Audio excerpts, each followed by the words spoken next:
Mortal Kombat 11 is full of powerful fatal blows, but for some characters, this new comeback mechanic is downright absurd. So today, let's count down the top 7 strongest fatal blows in Mortal Kombat 11. So first up, let's talk about Kabal. Now this super has a lot of things going for it. I wouldn't say it's crazy, but it's certainly very good. So for starters, it's full screen. In fact, I tested it for fun, and Kabal goes back to exactly where he starts, which means he does cover the entire screen horizontally. So in other words, you have no way of avoiding this fatal blow by moving horizontally. Even if your character flies forward, Kabal will still keep running forward until he gets them. You have to jump over it if you want to avoid this move. But keep in mind, Kabal does run like straight up, so his hitbox isn't actually that small, and a lot of characters do dangle their feet when they jump in this game, so jumping not always the best idea. Now of course, just like any other fatal blow in the game, the best option if you think it's coming is to just block it, because it's very punishable on block, minus 35, but honestly a ton of pushback, so at the very least you do have to dash and then punish him, so it's actually more safer than a lot of crushing blows. Still punishable, but you gotta work for it. And while this fatal blow isn't insanely fast, starting up at 21 frames, it's more than fast enough to combo off of pretty much any hit that Kabal lands, so it's perfect for him as a character, because pretty much all of his strings have like a 22 plus cancel window, so it pretty much always works. And then on top of that, the damage scaling isn't that bad, which means if you combo into this super, you're getting very close to 50% if you optimize the combo. And then last but not least, one more interesting thing about this fatal blow is that because Kabal runs away from the opponent, he could theoretically avoid their fatal blow and then hit them from behind with his own. And that's important because fatal blows do break armor in this game. So if they hit him before he reaches them, they would actually interrupt his fatal blow. But since he runs away, once again, in theory, he could actually avoid them and hit them from behind and punish them for their own fatal blow. So that's interesting as well. And next up, we have Erron Black's fatal blow. Now thankfully, this bad boy was nerfed because before it was borderline broken. So as you can see, covers the entire screen and it starts up in 18 frames. So that's already pretty strong. And it's so active that if you catch the opponent jumping, they're pretty much guaranteed to fall on these bullets and get hit by the fatal blow. So already that's a pretty strong fatal blow. Full screen and you can land on it, that's pretty crazy, but believe it or not, back in the day, this fatal blow used to start up in 10 frames or so, if I'm not mistaken, which makes it one of the fastest moves in the entire game, not just one of the fastest fatal blows. Or in other words, whenever Erron Black had fatal blow, you just had to constantly be crouching or blocking whenever you approached him, because there was no way that you could react to this fatal blow, especially not online, but even offline, I would argue it's very difficult. Now, thankfully, this fatal blow has been nerfed quite a lot. Now it's only 18 frames, which is still pretty darn fast when you consider it's the entire screen, and it's still faster than Kabal, who actually has to manually hit you. But keep in mind the bullets do also have to travel themselves, so they don't actually hit you in 18 frames. It's only 18 frames if he's right in your face. But from further away you have more time to react to it because the bullets do actually have to travel. And that was also part of the nerf, if I'm not mistaken. So not only was the startup time increased, but they also take longer to hit you as well. Now it's certainly worth mentioning that you can actually duck if you want to. This fatal blow does hit high, that's very important to take note of. But if you're a beginner or someone who just bought the game and you don't know that, and you're standing up, this thing has a lot of pushback, quite a lot. Now it's still minus 30, so you could punish it for sure, dash forward and get your punish.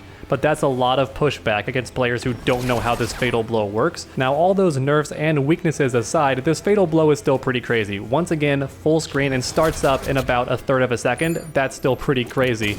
And the main point of this fatal blow is to catch the opponent either jumping or whipping or just going for their own projectile because you'll blow right through it. However, a fun fact about this fatal blow, you can actually deflect it or avoid it with any moves that normally beat projectiles because the bullets are treated as regular projectiles. So this means that Jade can go purple and avoid it completely, and even Erron Black himself can shoot every single bullet of this fatal blow and then punish with his own projectile, which is pretty funny to see. And then we have Frost. Now her fatal blow is a lot like Erron Black's, only it's better in a couple of ways.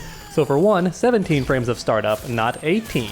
So already it's slightly faster. And then on top of that, Erron Black's Scud Shot actually does not work on this fatal blow because it's not a typical projectile. But to my surprise, Jade can still go purple and avoid it. So I'm not sure what this move is treated as by the game. I find that very interesting because apparently it's not a projectile since Erron Black can't reflect it, but it is a projectile because Jade can avoid it. I don't know, I wonder what the game treats it as. And of course this move has all the perks that Erron Black's does as well. So So if the opponent jumps and you see that, you just catch him with this. They're gonna land on it. It's active for a pretty long time. There's no way of avoiding it unless they float or have some sort of flight ability or can hover, etc, etc. But if they don't have any of those things, they're falling right onto this fatal blow and eating all that damage. And then last but not least, one more thing I find interesting about this fatal blow is the opponent actually can be jailed into it. Now it's very minus on block, so you may not want to do that.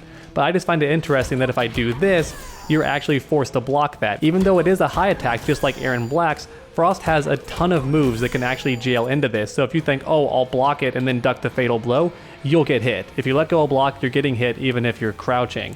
Now, of course, if you just block, you can punish her, but once again, tons of pushback, but it is more punishable than Aaron Black's at minus 40. So it's kind of a give and take. It's faster and it beats some moves that beat projectiles, but at the same time it's more punishable. So you could argue that Aaron Black and Frost are tied, but I do think Frost's Fatal Blow is just slightly better than Aaron Black's, but only because his got nerfed and hers did not. And then for an honorable mention, we have Cetrion.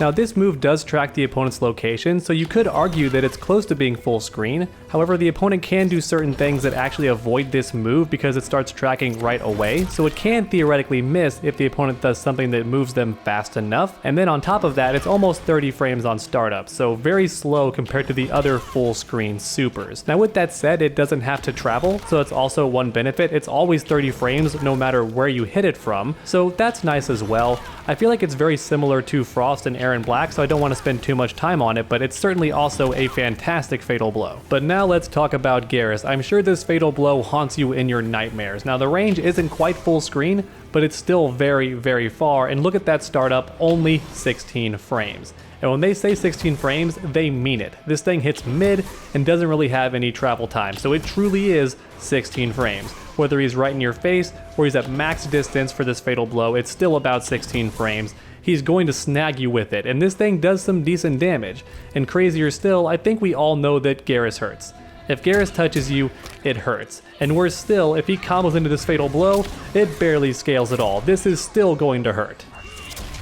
So look at that, 46%, and I barely even touched you. That's how scary this can be. And then if you land a crushing blow, then the opponent's guaranteed to lose half their health, depending on the variation, but even so, it really hurts. This Fatal Blow hurts quite a lot. As you can see, almost 60%, and once again, all it took was a crushing blow and a bar and a Fatal Blow, and you're over half dead. And that's why you never ever want to do breakaway against Garrus if he has Fatal Blow, because once you're out of meter, he's gonna land a hit and just destroy your health bar. And then we have Jax. This Fatal Blow is just a nightmare to deal with, especially online, but check out how fast this thing is. Bam, 11 frames on startup, and worse still, this move used to be a mid, which meant you had to block it. There was no way to avoid it. Don't even try jumping, he will snag you out of the air. Trust me, he will. Thankfully now it's a high attack, so you can duck it, but that's still really risky because let's say you're like, oh well, I'll just duck it. I'm gonna tell Devora to duck, and she thinks, oh, I can avoid his Fatal Blow. Yes, you can, but around this distance, bop, bop, bop, bop. I have mids that reach, and even better still, bop, bop, mid into super. It's the same thing, and you're still eating a ton of damage. So yes, you can duck it, and that helps you out when you're a bit further away than jumping distance, because Jax can't reach you from there with any mids, but once he's around jumping distance, trust me, he has plenty of scary ways to really hurt you and mess you up. Trust me, he definitely does. And if he's heated up, this is actually a crushing blow that catches you for trying to duck. So just keep that in mind. Yes, you can duck it, but Jax is still very frightening from this distance. And speaking of distance, this Fatal Blow goes a lot further than you might think. So all the way from here, boom, gotcha. Now it's not 11 frames because it has to travel, so at that point you have a bit more frames to actually react and theoretically duck it or block it, but man, it's still lightning quick, isn't it? Like, tell me you're blocking that. That's still pretty darn crazy. And if you press any buttons, he can whiff punish you. This Fatal Blow is so perfect for how Jax plays, because when Jax is low on health, a lot of players, they want to zone him out. They want to throw stuff at him, they want to do far-reaching normals, and Jax just goes no, and he powers through every single one of them because he has armor. So that's pretty darn scary. It suits him perfectly. I kind of just wish it wasn't that fast on startup. I think the travel speed is good, but man, this thing is fast, and you can duck it, but once again, that's kind of risky. But just know, this Fatal Blow is definitely one of the best in the game. And then we have Johnny Cage's Fatal Blow. I saw some people in the comments say this Fatal Blow is bad. I don't think this Fatal Blow is bad at all. In fact, I think it's one of the better ones in the game. Now I agree the damage you get isn't that fantastic, but it does convert off of pretty much any hit you want, and that includes Johnny Cage's fastest punish. However, what makes this fatal blow truly unique is you can dash cancel it. So on block, that can be a throw mix-up or just go in for pressure, get some plus frames, all that good stuff. That's what makes this fatal blow scary, and then better still, in variation 2, you can use Johnny Cage's sunglasses to get some really good damage. Now of course this combo isn't the easiest thing, especially online, but it is doable, and the damage you get for just one bar is pretty crazy. Now of course I do agree his fatal blow is a bit slow on startup, 27 frames, but it still converts off every single hit, and you can dash cancel out of it, so that makes it pretty scary, and if the opponent starts trying to interrupt you on block for dash canceling, you just go a projectile, or you go, no, I'm gonna let it rip, and you hit them with the full fatal blow. If they're low on health, they're gonna die for making that guess, so I do think it's one of the best fatal blows in the entire game. And then finally we have the Joker's fatal blow. Now this one is very similar to Johnny Cage's, but with a few extra benefits. For starters, 20 frames on startup, so it's a bit faster, but if you want to, you can actually hold it down and then release, and this could catch the opponent doing a slower move or trying to jump in on you. You take the hit, you armor it, and then you fatal blow them, and then just like Johnny Cage's, you can dash cancel it, but unlike Johnny Cage's, you gain access to a new fatal blow off of Joker's forward throw, and it does about the same damage as a fatal blow, 31%. Now of course the opponent could try to duck this or tech it, but in that case, you just go for a combo instead and get your damage that way. And even crazier still, because you can dash cancel this fatal blow, it actually gives Joker new combo routes, so normally after this move, he doesn't get very much, just a special move and that's about it. But with the help of his fatal blow, he now gets an extended combo. But to me, that new crushing blow is the scariest thing about this fatal blow, because you think, oh, I'll just tech forward throws, but then he gets a free back throw. And throws still hurt quite a lot, so let's assume you're low on damage just like Joker. That's pretty damaging to just eat that throw. Or he can just attack you straight up if you try and duck the throw and get a full combo that way. Once again, if he's in variation 3, it's not just this, he gets an even more damaging combo, so that's scary as well. So not only can he just dash forward and throw you, but he has the potential for a crushing blow, and then his fatal blow also allows for combo extensions where it normally wouldn't be possible thanks to that dash cancel. So I really would consider Joker's to be one of the most powerful fatal blows in the entire game. Now it does require a skilled player to pull off a lot of these things, but that's what makes it so scary. In the hands of a good player, I think it is one of the best fatal blows in the game. Once again, it has the same versatility as Johnny Cage's, but with a few extra benefits on top of it. But please let me know which fatal blow you think is the strongest in the comment section down below. And then while you're down there, please leave a like if you enjoyed the video. It really does help my channel out a ton. And then why not keep that combo going by subscribing and ringing that bell. That way you never miss a future video. Make sure to come back next time, and as always, stay underdogs.